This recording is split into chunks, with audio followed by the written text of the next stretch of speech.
قررت اعمل قناه يوتيوب احترافيه جدا بالذكاء الاصطناعي، ولكن في يوم واحد بس كل ده يختفي. وده مش فيلم، ده اللي حصل فعلا زي القناه دي بالظبط. الراجل قعد يتعب فيها اكتر من 9 سنين وكان بيعمل محتوى 100% اصلي، وفي يوم واحد بس اليوتيوب قفل الربح في القناه بتاعته. وهو مش لوحده، في قنوات كتير جدا اليوتيوب بقى بيقفل الربح الخاص بيها بدون اي سبب. في حرفيا قنوات كتير جدا بتصرف الاف الدولارات على فيديو واحد بس، زي القنوات دي اللي حرفيا بتأجر مصممين 3 دي انيميشن عشان يعملوا الفيديوهات دي، وفي الاخر كل ده يختفي في يوم واحد بس واليوتيوب بيقفل الربح الخاص بيهم. طيب السؤال هنا، ليه اليوتيوب بالذات بقى بيعمل حاجه زي كده؟ والاجابه صادمه شويه، وهي ان الذكاء الاصطناعي هو اللي بقى بيقيم القنوات. عشان كده في الفتره اللي احنا فيها دي قنوات كتير جدا بقى بيتقفل منها الربح. ولما فهمت ده كنت حرفيا على وشك اني ابدا قناه جديده، لكن لما انا شفت الموضوع ده قررت اوقف شويه، وقلت لنفسي ليه اضيع وقتي وابني حاجه حرفيا ممكن تختفي في اي لحظه. بس بدل ما استسلم قررت اجرب حاجه مختلفه، وهي اني قررت افتح قناه يوتيوب باستخدام الذكاء الاصطناعي ولمده 7 ايام بس. ومش بس كده، انا ما كنتش عايز بس اعمل اي قناه وخلاص، لاني كنت عايز اعرف ايه المحتوى اللي ينفع يتفاعل عليه الربح، وايه اللي ممكن يدمر القناه من البدايه. واللي اكتشفته حرفيا غير تفكيري. فهوريك بالظبط حرفيا ازاي بدات قناه يوتيوب من الصفر، وعملت بقى قناه كامله حرفيا ببراند وشخصيه وفيديوهات احترافيه وباستخدام اداه واحده بس. ولو انت حرفيا ناوي تبدا قناه فالفيديو ده ممكن يوفر عليك شهور. وخلينا بقى نبدا من اهم نقطه، وهي المحتوى. اغلب الناس لما بتيجي تبدا قناه يوتيوب بتفكر بطريقه غلط. اليوتيوب ده عباره عن نظام، لو انت فهمت النظام ده حرفيا هتقدر تعمل ملايين المشاهدات زي باقي الناس بالظبط. ولو انت ما فهمتوش، حتى لو انت محتاج ممتاز برضك مش هتوصل للنتيجه اللي انت عاوزها، وممكن تفشل في الاخر. قبل ما اختار المحتوى سالت نفسي 3 اسئله: هل المحتوى ده اقدر اني افعل عليه الربح؟ مش بس مشاهدات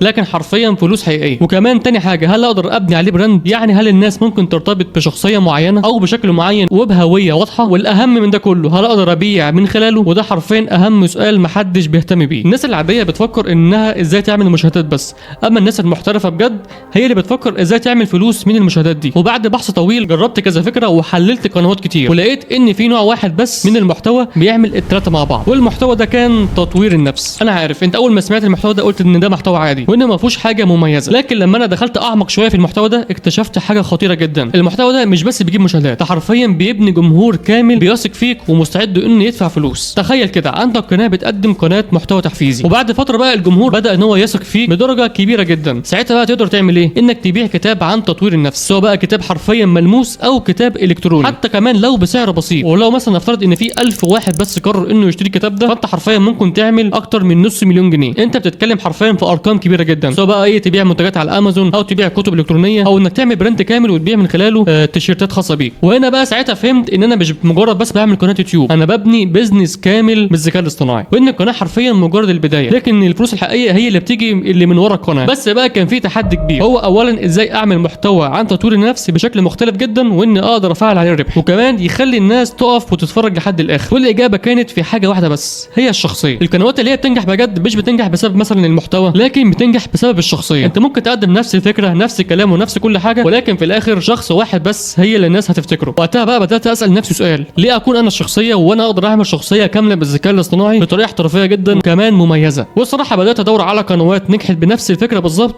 ولقيت القناه دي اللي حرفيا عامله شخصيه ببراند ليها معروف وبتعمل فيديوهات سهله جدا بتتكلم عن تطوير النفس. والراجل ده بدا يبيع الكتاب بتاعه وعمل موقع خاص بيه، وكمان بيبيع منتجات على امازون وبيعمل حرفيا حاجات كتير جدا. يعني لو القناه كمان وقفت تفعيل الربح هو لسه بيعمل فلوس اكتر من فلوس اليوتيوب نفسها. والشخصيه اللي هو بيستعملها دي حرفيا شخصيه ستايل 3 دي فيكتور، شخصيه ممكن تحس ان هي صعبه شويه لكن هي سهله تتعمل. والفيديوهات حرفيا بتوصل لملايين المشاهدات، وفي منها اللي بيوصل لمئات الالاف من المشاهدات، وبنى جمهور كامل وقدر يوصل لاكتر من 1.5 مليون مشترك. فساعتها بقى عرفت ان السر مش الفكره بس، السر في الشخصيه نفسها اللي انت بتبنيها واللي بتخلي الجمهور يرتبط بيها. وهنا بقى اخدت قرار، انا هعمل شخصيه زي دي بالظبط وهبدا اعمل فيديوهات بنفس الطريقه والاحترافيه دي، وساعتها بقى اقدر بعد كده قدام ان انا هبيع كتب ومنتجات خاصه بيا. لكن بقى كان في مشكله، انا دلوقتي مش مصمم وما عنديش خبره الكافيه ان انا اعمل بالرسم اللي هو 3 دي فيكتور، لان ده محتاج برامج قويه جدا ومحتاج مصمم حرفيا اديله فلوس وادفع له مبلغ كبير جدا عشان يعمل لي نفس الشخصيه دي بالظبط. وهنا بقى دخل الذكاء الاصطناعي، والاداه اللي انا استخدمتها اختصرت عليا وقت كان ممكن ياخد ايام واسابيع. والموقع اسمه بولو اي اي، كان حرفيا زي فريق كامل شغال معايا، مش بس عملت بيه تصميم، ده كمان ساعدني افكر ازاي ابني فكره القناه، وكمان انه يعمل لي افكار فيديوهات احترافيه جدا ويصمم الشخصيه كانها براند حقيقي. فدخلت على ده اسمها فيديو ايجنت وكتبت حرفيا برومت واحد بس، جاب لي لوجو القناه وكمان برومت الشخصيه بالتفصيل، واداني افضل 10 افكار لنفس المحتوى اللي انا عايز اعمل عنه. بس بقى كان لسه في تحدي اكبر شويه، وهي اني احول البرومت ده لصوره وشخصيه حرفيا احترافيه جدا. وهنا بقى دخلنا في مرحله تحويل الكلام لصور بالذكاء الاصطناعي. فدخلت على الاداه اللي جنب فيديو ايجنت واسمها اي اي ايمج، ولما ضغطت عليها اخترت موديل نانو بنانا برو، وبعد كده اخترت مقاس الصوره اللي هو 16/9 وحطيت البرومبت. ولكن بقى في تركايه او عملت حركه صغيره جدا فرقت جدا معايا، وهي اني حطيت صوره للشخصيه اللي انا شفتها في القناه اللي انا شفتها الخاصه بتطوير النفس، خدت منها صوره الخاصه بالشخصيه بتاعتهم سكرين شوت وحطيتها هنا كمرجع عشان يعمل لي شخصيه بنفس الشكل ده بالظبط. ولما حطيت البرومبت وعملت اوكي كانت دي نتيجه شخصيه شكلها احترافي جدا وواضحه وسهل انها تتكرر. لكن بقى هنا اغلب الناس بتقف يقول لك بقى خلاص انا عندي صوره هبدا بقى اعمل الفيديو وخلاص، بس الحقيقه الصوره لوحدها مش كفايه، انا دلوقتي محتاج الشخصيه دي تتحرك وتعبر وكمان تحس. فرجعت تاني لفيديو ايجنت وكتبت البرومبت ده وقلت له اعمل لي 20 حركه بشكل مختلف،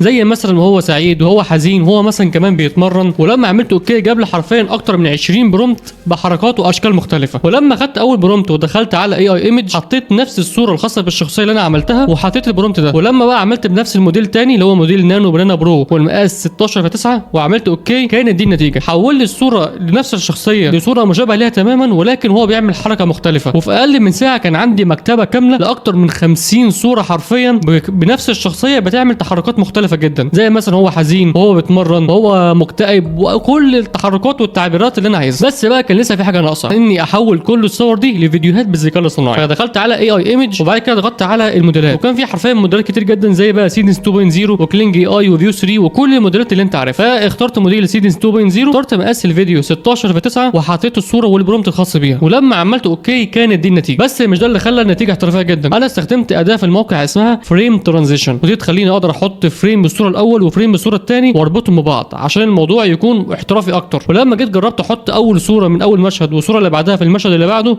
وعملت اوكي كانت دي النتيجه. وبدات بقى اكرر نفس العمليه ولكن لكل الصور. وبعد تقريبا يمكن ساعه ونص او ساعتين قدرت اعمل كل الفيديوهات اللي انا عاوزها. دلوقتي حرفيا بقى عندي شخصيه بتتحرك ومشاهد جاهزه وفيديو شبه مكتمل، بس بقى لسه في ناقص حاجه واحده بس وهي الصوت. وعشان اقدر احول الصوت بالذكاء الصناعي دخلت على موقع 11 لاب، ولكن بقى انا عاوز السكريبت الخاص بالفكره اللي انا عايزها. فدخلت على موقع بول اي ودخلت على فيديو ايجنت واخترت فكره من الافكار اللي هو اداها لي وبعد كده قلت له اعمل لي سكريبت كامل للفكره دي. ولما عملت اوكي جاب لي حرفيا السكريبت كامل. فخدته نسخ ورحت على 11 لابس واخترت صوت احترافي وعملت اوكي وكانت دي النتيجه. Let me ask you something honest. You've started before, a diet, a workout plan, business, a habit, and at some point you stop. وبغض النظر ان حرفيا النتيجه كانت كويسه والصوت كان احترافي لكن مش ده اللي انا عاوزه. انا كنت عاوز كمان الشخصيه تتحرك وتتكلم كانها حرفيا هي اللي بتقول نفس الصوت. فدخلت على نفس الموقع اللي هو بولو اي واخترت اي افاتار ودي خليني اقدر اني احط الصوره واخليها تتكلم بنفس الشفايف ونفس الحركه بالظبط. فحطيت اللوجو بتاعي اللي هو الخاص بالشخصيه وبعد كده حطيت نفس السكريبت اللي هو الخاص بالكلام. ولما عملت جنريت كانت دي النتيجه. They decided that who they were becoming was worth more than the discomfort of the process. لكن بقى اللي عجبني مش ده بس. دلوقتي بعد ما اعمل الشخصيه وان شاء الله واعمل مشاهدات كتير جدا على القناه، دلوقتي انا محتاج ابيع منتج معين وعشان اقدر اعمل كده واخلي نفس الشخصيه هي اللي تبيع المنتج فاقدر اني اخش على نفس برضك النظام واكتب اي افاتار واحط الشخصيه واختار منتج معين ايا كان زي مثلا كتاب او بروتين خاص للجيم واحطه في المكان ده بالظبط. ولما احط السكريبت مثلا ايه كاني ببيع المنتج ده واعمل جنريت كانت دي النتيجه. Still not seeing results in the gym? You're probably missing this. You train hard, but your body doesn't have enough protein to grow. والنتيجه حرفيا كانت احترافيه جدا ودي تخليني بعدين اقدر اعمل فيديوهات اعلانيه جدا